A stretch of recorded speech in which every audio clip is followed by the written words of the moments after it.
بسم اللہ الرحمن الرحیم۔ السلام علیکم۔ ہجرت مدینہ کے بعد نبی کریم صلی اللہ علیہ وآلہ وسلم کی اولین ترجیحات میں ایک مضبوط اور پرامن معاشرہ قائم کرنا تھا۔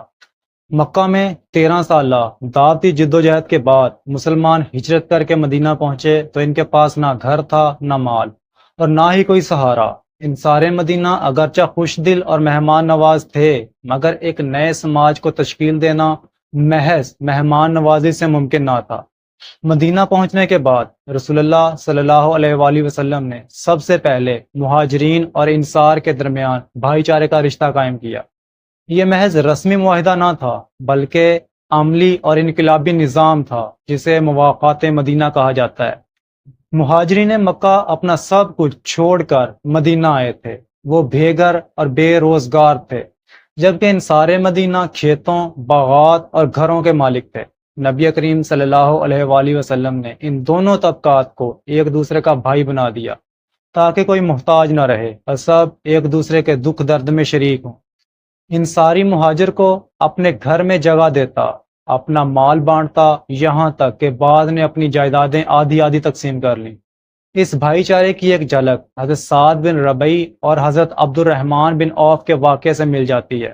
انہوں نے کہا، اے بھائی، میرے پاس 2 باغ ہیں، ایک تمہارا ہے اور 2 بیویاں ہیں، ایک کو طلاق دے دیتا ہوں تاکہ عدت کے بعد اس سے تم نکاح کر لو۔ عبد الرحمن بن عوف نے جواب دیا، اللہ تمہارے مال اور اہل میں برکت دے، مجھے صرف بازار کا راستہ بتاؤ۔ حضرت ابو ہریرہ رضی اللہ تعالیٰ عنہ بیان کرتے ہیں کہ انصار نے رسول اللہ صلی اللہ علیہ وآلہ وسلم سے مواقعات مدینہ کے بعد عرض کیا تھا کہ یا رسول اللہ، ہمارے باغ ہمارے بھائیوں میں اور ہم میں تقسیم فرما دیں۔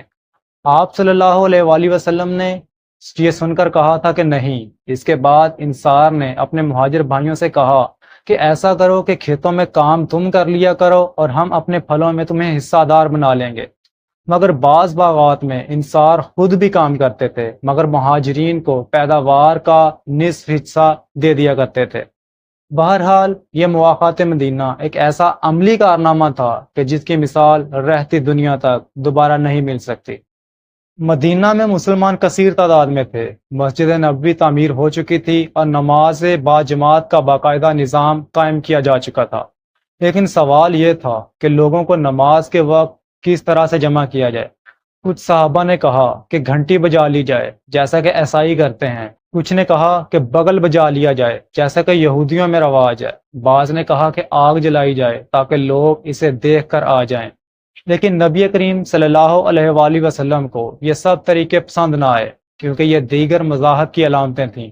اسلام کے لیے ایک منفرد اور پر اثر علامت کی ضرورت تھی۔ تو ایک رات ایک صحابی حضرت زید رضی اللہ تعالیٰ عنہ کو اللہ تعالیٰ نے خواب میں اذان کے الفاظ سکھا دیے۔ زید نے وہ خواب آ کر نبی کریم صلی اللہ علیہ وآلہ وسلم کو سنایا تو اس وقت حضرت عمر ابن خطاب رضی اللہ تعالیٰ عنہ بھی وہیں بیٹھے ہوئے تھے، تو وہ فوراً بول اٹھے کہ یا رسول اللہ، بالکل یہی خواب آج سے کچھ دن پہلے میں نے بھی دیکھا ہے، لیکن میں خاموش رہا تھا کہ کہیں یہ محض میرا خواب ہی نہ ہو۔ اور یوں ایگزیکٹلی یہی اذان کہ جو آج میں اور آپ مسجدوں میں گونجتی ہوئی سنتے ہیں، انہی الفاظ کے ساتھ یہ اذان تاریخ میں پہلی مرتبہ حضرت بلال حبشی رضی اللہ تعالیٰ عنہ نے مسجد نبوی میں ادا کی تھی، اور اسی سال رمضان کے روزے بھی فرض ہوئے تھے۔ لیکن اسی سال ایک واقعہ اور بھی ہے کہ جو سننے میں بڑا حیرت انگیز تھا۔ ہوا کچھ یوں کہ رسول اللہ صلی اللہ علیہ وآلہ وسلم کو پتہ چلا کہ مکہ سے آنے والے کچھ صحابہ بیمار ہو گئے ہیں، تو آپ صلی اللہ علیہ وآلہ وسلم نے دعا کی کہ اے اللہ، ہمارے مدینہ کو صحت مند بنا دے اور اس کی بیماریوں کو جہفہ منتقل کر دے۔ اور عبداللہ رضی اللہ تعالیٰ عنہ بتاتے ہیں کہ اسی شام میں نے دیکھا کہ ایک عجیب و غریب، خوفناک، بکھرے بالوں والی ایک برہنہ کالی عورت ہے کہ جو جھومتی ہوئی مدینہ سے نکل کر جہفہ کے پہاڑوں کی طرف جا رہی ہے۔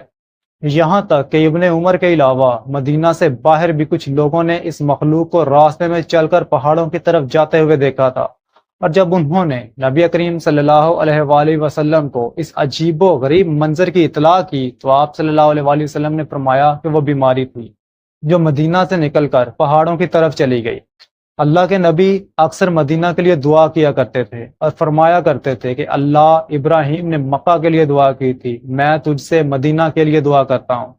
جب بھی مدینہ میں نئے سال کا پھل پیدا ہوتا تو صحابہ اسے لے کر نبی کریم صلی اللہ علیہ وآلہ وسلم کے پاس آیا کرتے تھے۔ آپ صلی اللہ علیہ وآلہ وسلم اس پھل کے لیے دعا بھی کرتے تھے اور پھر سب سے چھوٹے بچے کو بلوا کر وہ پھل اس کو دے دیا کرتے تھے۔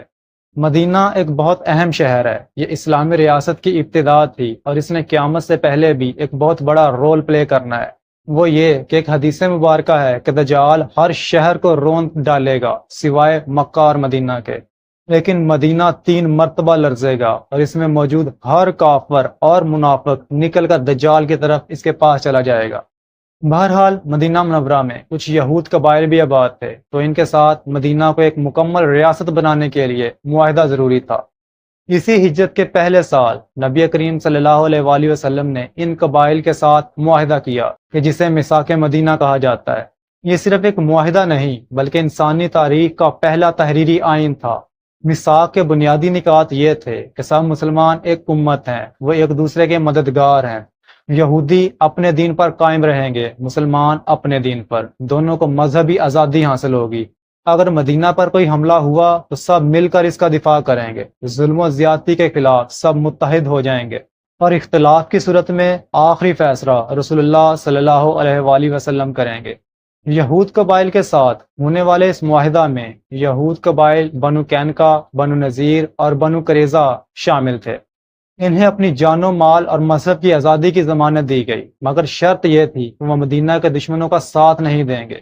لیکن وقت گزرنے کے ساتھ یہ قبائل اپنے وعدے پر قائم نہ رہے۔ بنو قینقاع نے مسلمانوں کی عورتوں کے ساتھ بے حرمتی کی اور بغاوت کی۔ اسی طریقے سے بنو نذیر نے نبی کریم صلی اللہ علیہ وآلہ وسلم کو قتل کرنے کی سازش کی، نعوذ باللہ۔ اور بنو قریظہ نے جنگ خندق میں دشمن کا ساتھ دیا اور اپنی غداری کی وجہ سے ان سب قبائل کو مدینہ منورہ سے نکل جانے کا حکم دے دیا گیا۔ اس طرح سے ہجرت کا پہلا سال اپنے اختتام کو پہنچا۔ اس سال اور بھی بہت سے واقعات رونما ہوئے تھے، مگر وہ پھر کبھی۔ لیکن ان تمام واقعات کے دوران ایک بڑی ہی عجیب بات ہو گئی۔ ہوا کچھ یوں کہ مکہ میں رسول اللہ صلی اللہ علیہ وآلہ وسلم کے خاندان کے کچھ افراد ابھی بھی رہ رہے تھے۔ مثلا آپ صلی اللہ علیہ وآلہ وسلم کی پھوپھیاں اور آپ صلی اللہ علیہ وآلہ وسلم کے کچھ چچا۔ تو ایک رات آپ صلی اللہ علیہ وآلہ وسلم کی پھوپھی عاتقہ نے خواب دیکھا۔ عاتقہ بعد میں مسلمان ہوئیں یا نہیں، اس بات کے متعلق کچھ بھی انفارمیشن نہیں۔ بہرحال عاتقہ نے خواب دیکھا کہ ایک آدمی ہے جو مکہ کی طرف چلتا جا رہا ہے اور اس نے ہاتھ میں ایک بڑا سا پتھر اٹھایا ہوا ہے۔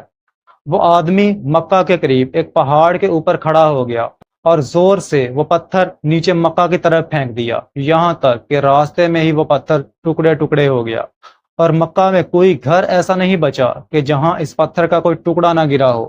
عاتقہ نے یہ خواب اپنے گھر والوں کے ساتھ شیئر کیا، یہاں تک کہ ہوتے ہوتے ان کا یہ خواب پورے مکہ میں پھیل گیا اور شہر میں دہشت کا ایک ماحول پیدا ہو گیا۔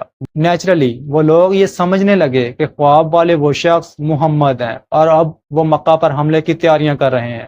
اور بیسیکلی یہی وہ خواب تھا کہ جس کی وجہ سے ہجرت کے دوسرے سال ہی مکہ اور مدینہ والوں کے درمیان ایک بہت بڑی لڑائی ہو گئی کہ جسے میں اور آپ غزوہ بدر کہتے ہیں۔ غزوہ بدر ایگزیکٹلی کیسے شروع ہوا تھا، اس میں مسلمانوں کی بیٹل فارمیشن کیا تھی، اس کے محرکات کیا تھے، بیٹل کے دوران کیا کچھ ہوا، یا پھر بعد میں اس کے کیا نتائج نکلے، ان سب چیزوں کے بارے میں انشاءاللہ اگلی ایک ساتھ کے اندر ڈسکس کیا جائے گا۔